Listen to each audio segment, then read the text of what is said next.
అపోస్తుడైన పౌలు తెస్సలోనికలకు రాసిన మొదటి పత్రిక 5వ అధ్యాయం, మనకందరికీ తెలిసిన బై హార్ట్ వర్డ్ అది. 5:18 5:17 17 ప్రతి విషయమందును ఎస్ చదవండి. ప్రతి విషయమందును కృతజ్ఞతాస్తుతులు చెల్లించుడి. 16 and 17 రెండు కలిపి ఉన్నాయి. ఎల్లప్పుడూ ఆనందించుడి, తర్వాత ఎడతెగక ప్రార్థించుడి, ప్రతి విషయమందును కృతజ్ఞతాస్తులు చెల్లించుడి. ఇలాగు చేయుట యేసు క్రీస్తునందు మీ విషయంలో దేవుని చిత్తము. దేవుని చిత్తం. దేవుడు ఈ వాక్యాన్ని దీవించుగాక, ఆశీర్వదించుగాక. అంటే ప్రతిదీ కూడా మనము చేయక మునుపు, చేసిన తర్వాత కాదు దేవుని చిత్తాన్ని వెదికేది, చేయక మునుపు. చిత్తము అంటే ఆయన మనస్సు లేక ఆయన ఇష్టం. ఇష్టం అనే విచారించేది చేసిన తర్వాత కాదు, చేయక మునుపు. దేని ద్వారా విచారించాలి? ఇష్టము చిత్తము తెలుసుకోవడం దేని ద్వారా? అన్యులు అయితే భటులు, పూజారులు, పండితులు, ఆశ్రమ, మఠము వాటి దగ్గర వెళ్తారు. మనం ఎవరి దగ్గరికి వెళ్ళాలి? ఎక్కడికి వెళ్ళాలి? ఏంటి? ప్రార్థనలు, వాక్యము. లేదయ్యా మా ప్రార్థనలు మాకు సమానం లేదంటే దైవ సేవకులు ఉంటారు, స్థానిక సంఘంలో అనుభవం కలిగిన పెద్దలు ఉంటారు, సలహాలు ఇచ్చే అనుభవస్తులు, బోధకులు ఉంటారు. ఇంకా వాళ్ళే మనకు గురువులు కానీ హెచ్చరికలు కానీ తెలపడానికి. అది కాకుంటే ఇంకా పైసలు పెట్టి చిలక దగ్గరికి పోయి ఏంటి అయ్యక పెట్టి క్యాలెండర్లో వారాలు చూసి, నెలలు చూసి, ఏమి రాశి, నక్షత్రం ఏది, సూర్యుడు, చంద్రుడు, కుక్క పోయింది, పంది పోయింది, ఇవి కాదు చిత్తము. దేవుని చిత్తం అంటే ప్రార్థనలో కనిపెట్టడం, అనుభవస్తుల సేవకుల్ని అడగడం, పెద్దల్ని విచారించడం. ఆ రోజులలో ప్రభు నడిపింపును గమనించడం. ఆ రోజులలో, ఆ వాతావరణంలో పని జరగక మునుపు దేవుని చిత్తం కావాలి. ఇక్కడ మనం తెలుసుకున్న సంగతి ఏంటంటే ప్రతి దానికనుందే ప్రతి విషయములో కృతజ్ఞతాస్తుతులు చెల్లించుడి. ప్రతి విషయంలో మనము విశ్వాసులు, భక్తులు దేనికి వేగిరి పడతామంటే అడగడానికి. అంతే కదా? మీరు ప్రార్థించాలని బోధకులు చెప్తారు, మనం కూడా ప్రార్థనకు వేగిరి పడతాం. కానీ కృతజ్ఞతకు ఉంటామా? ముందుగా ఉండం. డెలివరీ అయ్యేంత వరకు, ఎగ్జామ్ రాసేంత వరకు, ఇంటర్వ్యూ అటెండ్ అయ్యేంత వరకు, అవునా, అయ్యేంత వరకు ప్రార్థనలు బలి జరుగుతాయి. ఇల్లు కట్టేంత వరకు, ఓపెన్ అయ్యేంత వరకు, మీటింగులు పెట్టేంత వరకు ప్రార్థనలు, వాడు రక్షింపడేంత వరకు, పెళ్ళి అయ్యేంత వరకు ప్రార్థనలు అయిన తర్వాత. కానీ ఇక్కడ వాక్యం ఏంటంటే ప్రతిదానికి కృతజ్ఞతాస్తుతులు చెల్లించుడి. దేనికి? ప్రతిదానికి. ఎగ్జామ్ అయిందా? స్తుతులు చెల్లించండి. ఇల్లు ఓపెన్ అయిందా? షాప్ ఓపెన్ అయిందా? ఉద్యోగం దొరికిందా? డిశ్చార్జ్ అయిందా? మాకు ఒక సహోదరికి తెలిపింది వాళ్ళ కుటుంబస్తులు, అయ్యా ప్రార్థన చేయండి అయ్యా, ఆమె డెలివరీగా ఉన్నది. సంఘం అంతా ప్రార్థన చేస్తూనే ఉన్నాం. ఆమె డెలివరీ వచ్చి ఏమంటారు? ఆఫ్టర్ డెలివరీ ఏమంటారు తెలుగులో? మేము బాణంతి అంటాం, కన్నడంలో భాషలో బాణంతి అంటాం. ఆఫ్టర్ డెలివరీ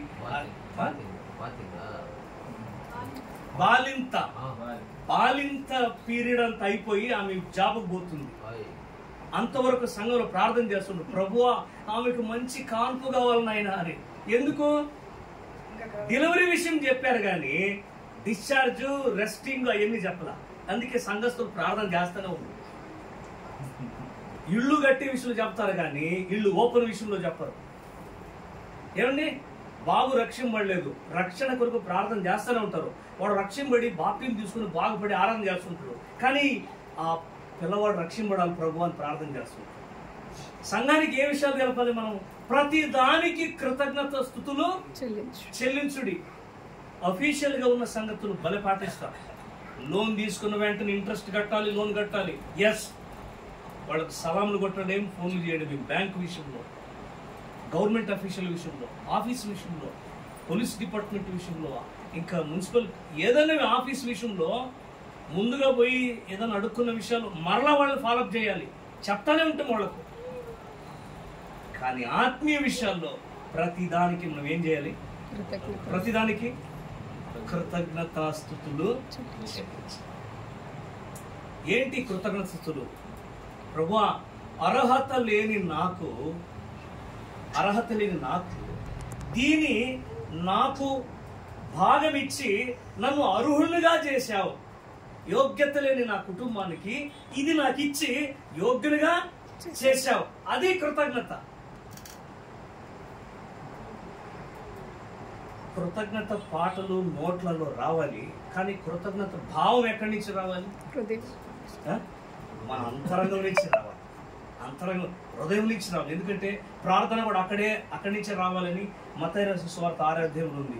నువ్వు తలుపులు వేసుకుని నీ అంతరంగములో ఉన్న నీ దేవుని, మా భాషలో అంతరంగం ఉంది, తెలుగులో ఏముంది? ರಹಸ್ಯಮಂದು ಅನ್ನುಂದ್ಯಾ ಮಾ ಭಾಷೆలో ನಿನ್ನ ಅಂತರಂಗದಲ್ಲಿರುವ ದೇವರಿಗೆ ನೀನು ಪ್ರಾರ್ಥನೆ ಮಾಡಬೇಕು ಅನ್ನುಂది. నీ అంతరంగము నుండి నీ దేవునికి తలుపులు వేసుకొని ప్రార్థన చేయాలి. కృతజ్ఞ పాటలు నోటి ద్వారా రావాలి, కానీ కృతజ్ఞతలు గాని ప్రార్థనలు గాని లోపల నుంచే రావాలి, తన్నుకొని రావాలి, గుప్పిలు విప్పి రావాలి. అయ్యో నా ప్రభు కొరకు, నా దేవుని కొరకు, నా సన్నిధి, నా సంఘం కొరకు. ఏంటండి అందరూ చాలా మంది దేశాభిమానం, భాషాభిమానం ఉంటారు. మనకు మన దేవుని అభిమానం, మన వాక్యాని అభిమానం, మన సంఘ అభిమానం. మా సంఘం ఇది, మా దైవజనులు, మా సేవండి. ఎప్పుడైనా మాట్లాడతామా మా దేవుని గురించి? మా దేవుడండి, మా వాక్యం అండి, మా సంఘం అండి. ఇది అంత తేలిక అనుకోవద్దండి. అది ఎక్కడి నుంచి వస్తుంది? ఆశ హృదయంలో, అంతరంగంలో. అప్పుడే మనకు కృతజ్ఞతలు, అప్పుడే మనకు ఇచ్చేది పెట్టేది సెకండరీ అండి. రెండోది అది ఇవ్వడం పెట్టడం ఉంటే యుద్ధం లేండి, నో.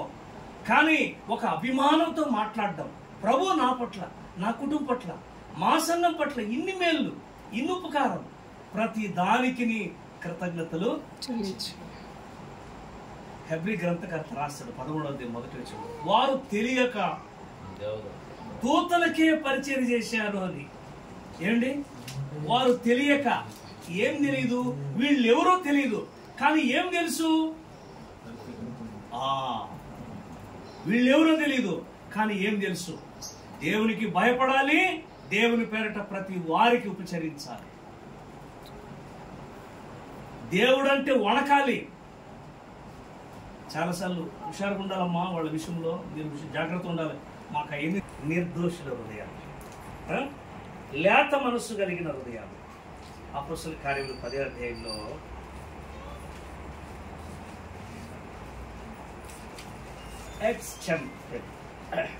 అపోస్తలుల కార్యములు 10వ అధ్యాయం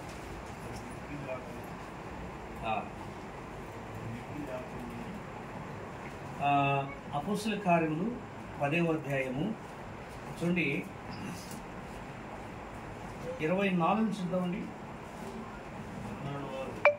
కైసరులో ప్రవేశించి కొర్నేలి తన బంధువులను, ముఖ్య స్నేహితులను పిలిపించి వారి కొరకు కనిపెట్టుకుని ఉండెను.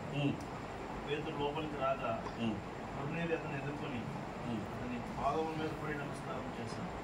అందుకు పేతురు, నీకు లేచి నిలువుము, నేను కూడా నరుడనే అని చెప్పి అతన్ని లేవనెత్తి అతనితో మాట్లాడుచు లోపలికి వచ్చి అనేకులు కూడినట్టు చూచును.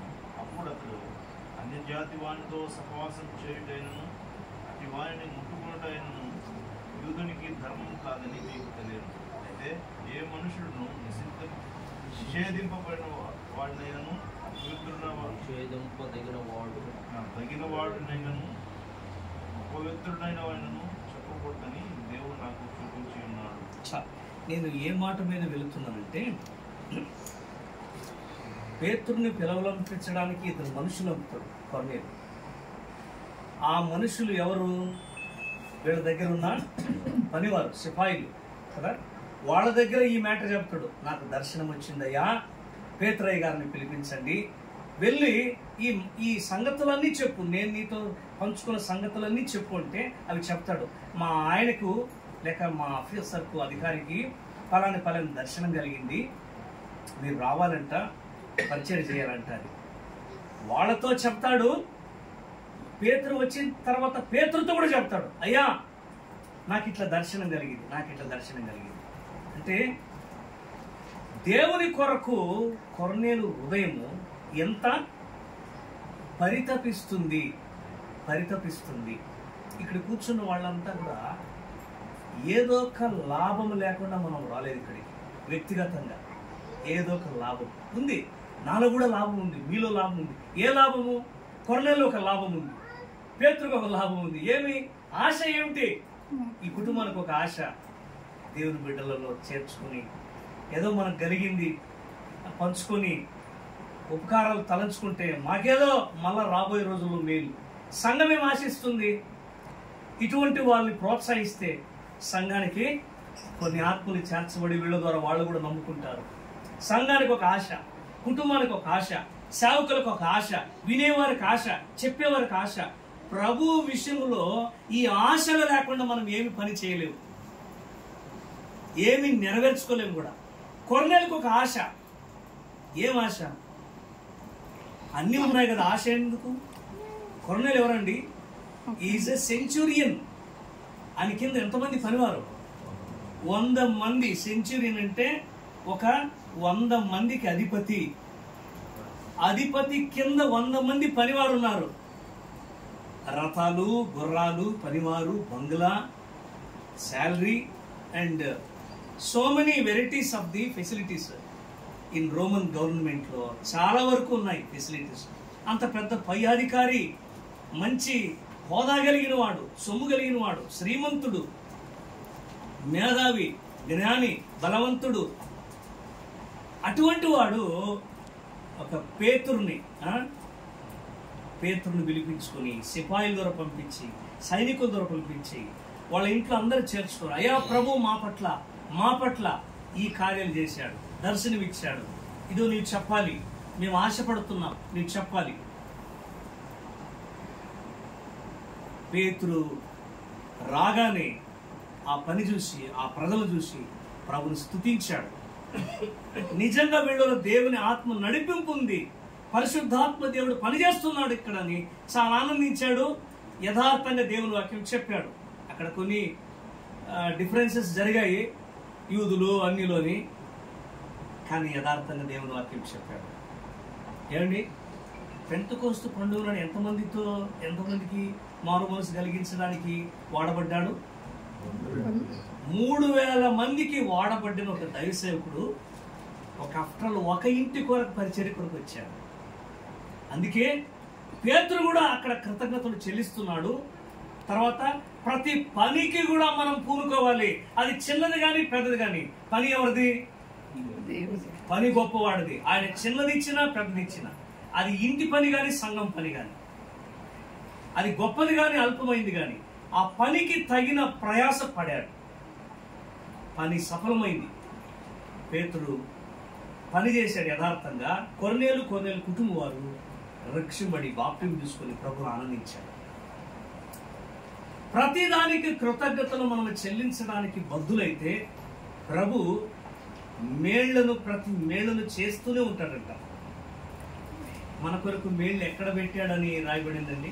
సామ్ 31:19 31వ కీర్తన 19వ వచనంలో ఆయన సద్భక్తులు తన యందు భయభక్తులు కలిగిన వారికి దాచి ఉంచిన మేలులు, ఆ మేళ్లను పొందడానికి యోగ్యతలు కావాలంతే, అర్హతలు కావాలి. పోలీస్ సెలక్షన్ గురించి చెప్తున్నాం మనం.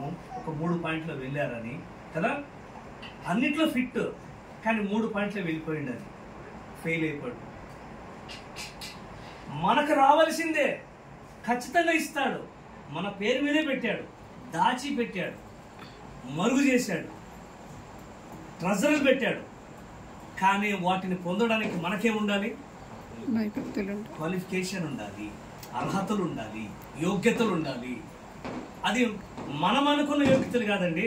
పర్లేదండి, నేను పర్వాలేదు, వేకులు ప్రార్థన చేస్తుంటా, పర్వాలేదు, ప్రభుకి ఇస్తుండ నా సొమ్ములో, పర్వాలేదు నేను అని మనం అనుకునేది కాదండి. ఎవరికి యోగ్యతలు ఇది?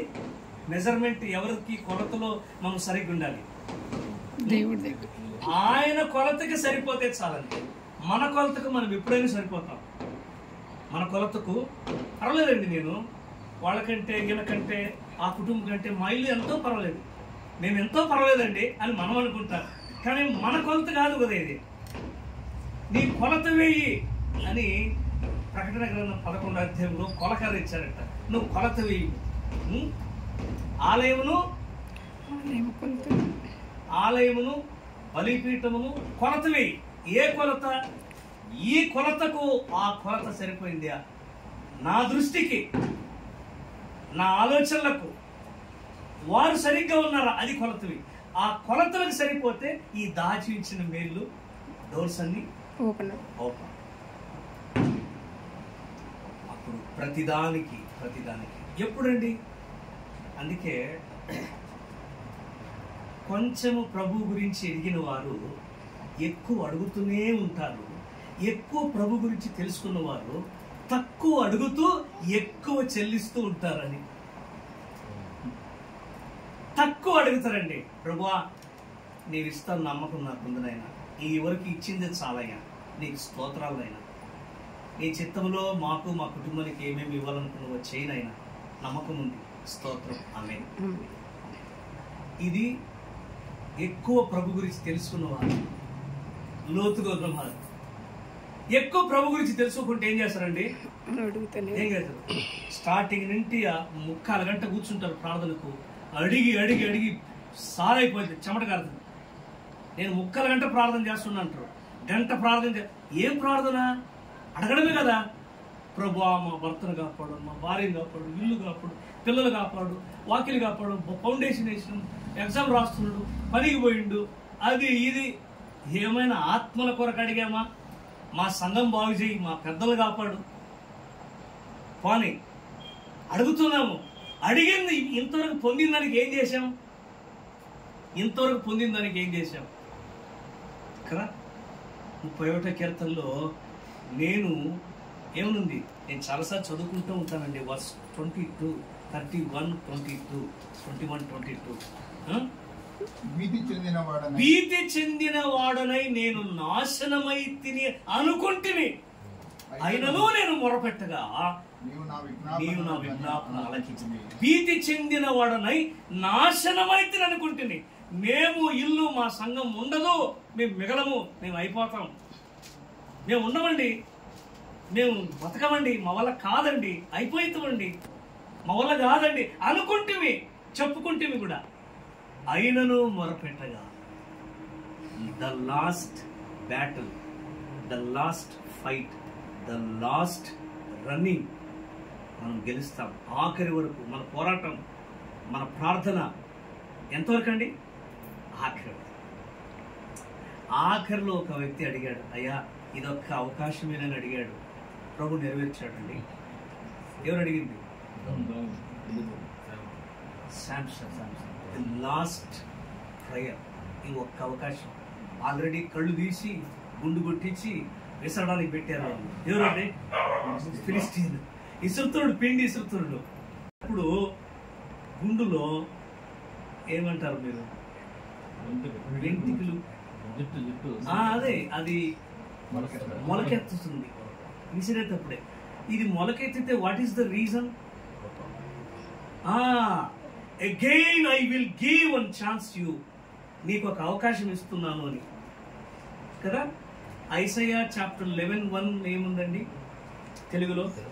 బుడదింద ಒಂದು చిగురు అనింది మా భాషలో. మొద్దు నుండి ఒక చిగురు, పడిపోయిన మొద్దు, నరకబడిన మొద్దు, ఆ మొద్దు నుండి ఒక చిగురు. ఇంకా అది ఎండిపోవాలి, కాలాలి, ఇది తన్నాలి, దాన్ని వీధిలో వరాయాలి, ఇంకెందుకు రాదు. మొద్దు నుండి ఒక చిగురు, ది లాస్ట్ ఛాన్స్.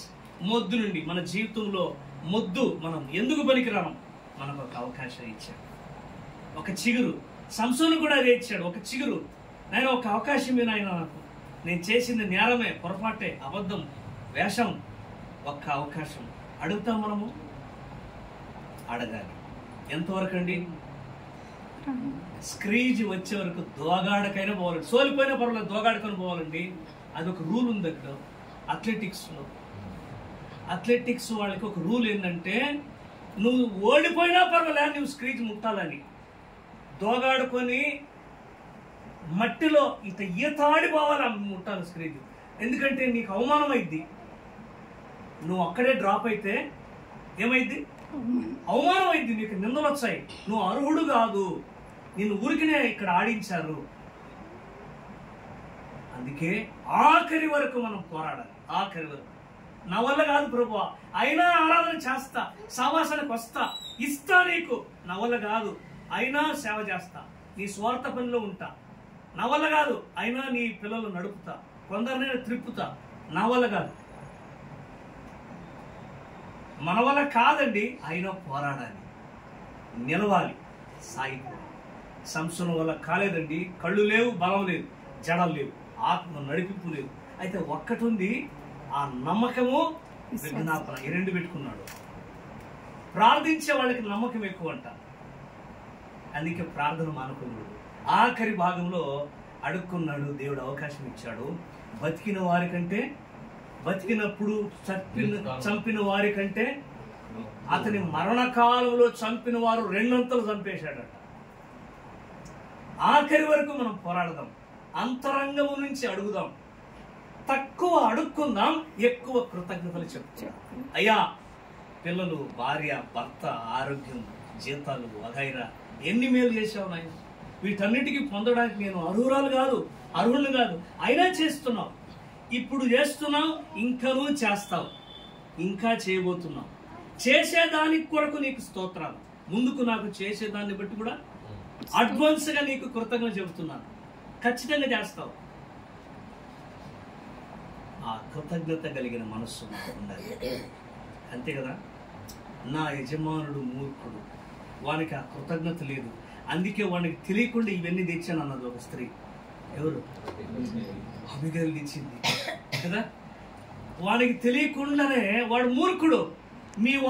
మీరు అరణ్యంలో మా గొర్రెలని కాపాడారంట. మా గొర్రెల కాపరులు కూడా చెప్పారు, కాపరులు కాపాడారు, గొర్రెలు కూడా కాపాడారు. మా యజమానుడు, మా భర్త దాన్ని తలంచుకోలేదు, అనుకోలేదు. ద్వితీయోపదేశకాండం 8వ అధ్యాయం 11-12 వచనంలో, మీరు ఆ దేశంలో చేరి మంచి ఇల్లులు కట్టించుకొని పొలము, పంట, ఎద్దులు, బంగారు, వెండి, మీ భోజనాలు, చెట్లు, చేమ, పొలము అన్ని వృద్ధైనప్పుడు బాగా కడుపాలు తిని మంచి ఇల్లులు కట్టించుకొని మీ దేవుడని యెహోవాను మీరు మరుతురేమో. ఊరకనే రాయలేదండి, మా కన్నడ భాషలో ఏముందంటే, ನಿಮ್ಮ మనస్సుನಲ್ಲಿ మదిసి మరుతురేమో ఉంది.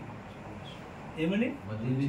మీ మనస్సులో మదించి యెహోవాను మరుతురేమో. ఏం చేశాడయ్యా ఆయన? ఏం చేశాడు? వాళ్ళకి అది చేశాడు, వీళ్ళకి ఇది చేశాడు, మాకేం చేశాడు అని మరుతురేమో. ఇక మాట్లాడితే మదం ఉందని అర్థం. ఏమండి? ఏం చేశాడయ్యా? సంఘస్థులు మాకేం చేశాడు, సేవకులు ఏం చేశాడు, దేవుడు ఏం చేశాడు? మదం పట్టింది మనకని అర్థం. మీ దేవుడనే యెహోవాను మరుతురేమో. మరిస్తే ఏం రాదు, మన హృదయం నుంచి ఏం రాదండి? మర్చిపోతే ఏం రాదు? కృతజ్ఞతలు రావు, స్తోత్రము రావు, పాటలు రావు, ప్రార్థనలు రావు. అవునా? మీ మనస్సును మదించకుండా కృతజ్ఞతలు చెల్లించండి. ఎప్పుడు కృతజ్ఞత చెల్లిస్తాం? మర్చిపోకున్నప్పుడు. అందుకే దేనిని నీవు మరవకు. దేనిని అంటే ఒకటైనను అని. డ్యూటెరోనమీ 8 ఇంకా కిందికి 17-18లో వస్తే అక్కడ ఏముందంటే, ఇదంతయు మా బాహుబలము కలిగించిందని మీరు అనుకుందరేమో రాయబడింది. మా సామర్థ్యము, మా బాహుబలమే ఇంత భాగ్యము మాకు అనుకుందరేమో. అనుకోకూడదు. మీరు అనుకుంటే కృతజ్ఞత చెల్లించం, అనుకుంటే పాటలు పాడటం. ఎంత కష్టపడడం తెలుసా ఇంటి కొరకు, మా ఉద్యోగం కొరకు ఎంత కష్టం. మా కారు, మా బండి, మా బైకు, మా పొలం, మా పిల్లలు, మేము, మా భార్య ఎంత కష్టపడామండి. అనుకుందరేమో. అనుకో. ఇదంతా ఎవరిచ్చారు? దేవుడు. ఆయనే ఇచ్చాడు. పిల్లలు ఆయనే, భార్య, భర్త, పిల్లలు, కారు, బండి, పొలము, ఇల్లు, సంఘము, మందిరము, కృపావరాలు, మా సొమ్ము, ఇదంతా ఆయనే. ఆయన ఇచ్చాడయ్యా. యేసేపు అన్నాడు, ఈ పిల్లలు ఆయన ఇచ్చాడు కదా, ఇదంతా అయిందే, ఇదంతా అయిందే. అప్పుడే మనకు కృతజ్ఞత. ఇదంతా నేను చేశానంటే మనకు కృతజ్ఞత రాదు. అబిగయలు తెలివంతురాలై దావీదుకు ఇచ్చేది ఇచ్చి ఆయన మనసును సంతోషపరిచి తను తన ఇంటి వారిని మిగిలించుకున్నది. ఆ కృతజ్ఞత భావము ప్రాణాలు కూడా కాపాడుతుందని దాని అర్థం. కృతజ్ఞత భావము ప్రాణాలు కూడా కాపాడుతుంది. ఇల్లు వాకిలి మిగులుద్ది. అందరూ మిగిలిపోయారు. దావీదు ప్రణాళిక ఏమైనది? ఏం ప్రామిస్ చేశాడు? ఈరోజు నాబాలు ఇంట్లో ఎవరైనా మగవాడు లేక పురుషుడు మిగిలితే దావీదుకు యెహోవా తాను ఇష్టం వచ్చినట్లు చేయని. ఏం చేస్తాడో అది చేయని అన్నాడు. అనుకుని గుర్రం ఎక్కువ వచ్చాడు.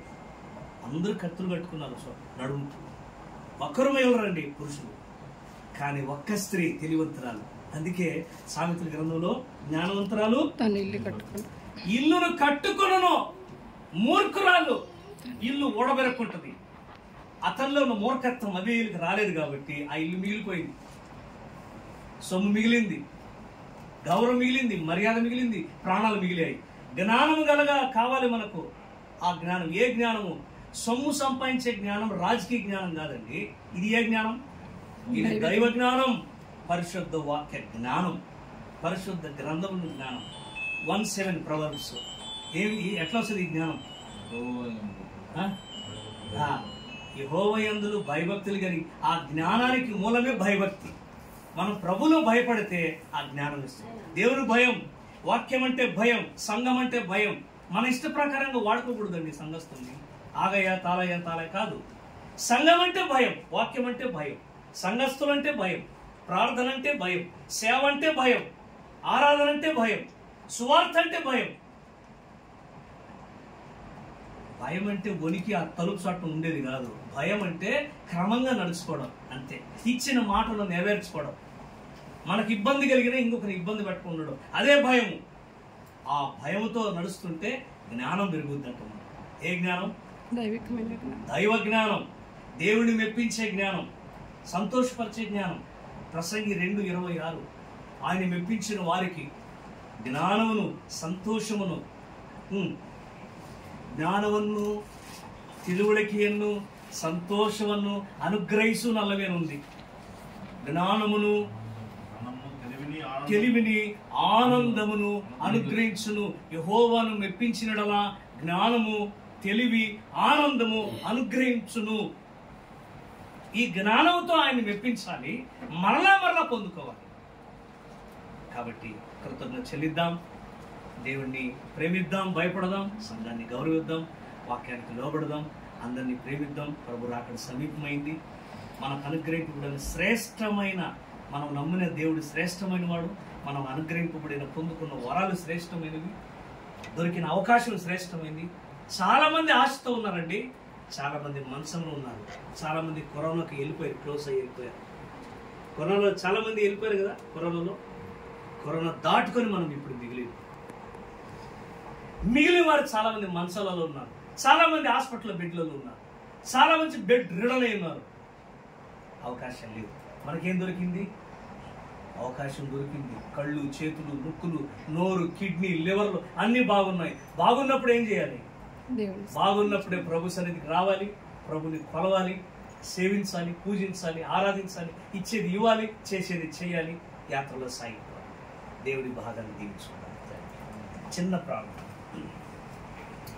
కృపగలిగిన ఆయన, ఈ కొద్ది మందితో నేను గురించి మేము ధ్యానించాము. ఒక జనములో నీ రాకడ ఆలస్యమైంది కాబట్టి మమ్మల్ని హెచ్చరించాము, మమ్మల్ని తెప్పరలు చేశావు. ఈ పందెములో మేము పరిగెత్తాలని, పోరాడాలని ఆశపడుతున్నాం. విజయం నీది. దుష్టుడు బలవంతుడు, కానీ వానికంటే బలం నీవు మాలో ఉంచావు. మా బలాన్ని ఎరిగి పరిగెత్తినట్లు సాయం చేయండి. అప్పగించిన పని లోపం లేకుండా చేయుటకు మరింత ఆత్మీయ సామర్థ్యం, ధైర్యము మాకు అనుగ్రహించి ఈ కుటుంబాన్ని దీవించి రెండంతల కృపకు వాడుకొందురని ప్రభు అయిన యేసుక్రీస్తు నామమున స్తోత్రములు చెల్లించి ప్రార్థించి వేడుకొనుచు ఉంటున్నాం తండ్రి. ఆమేన్.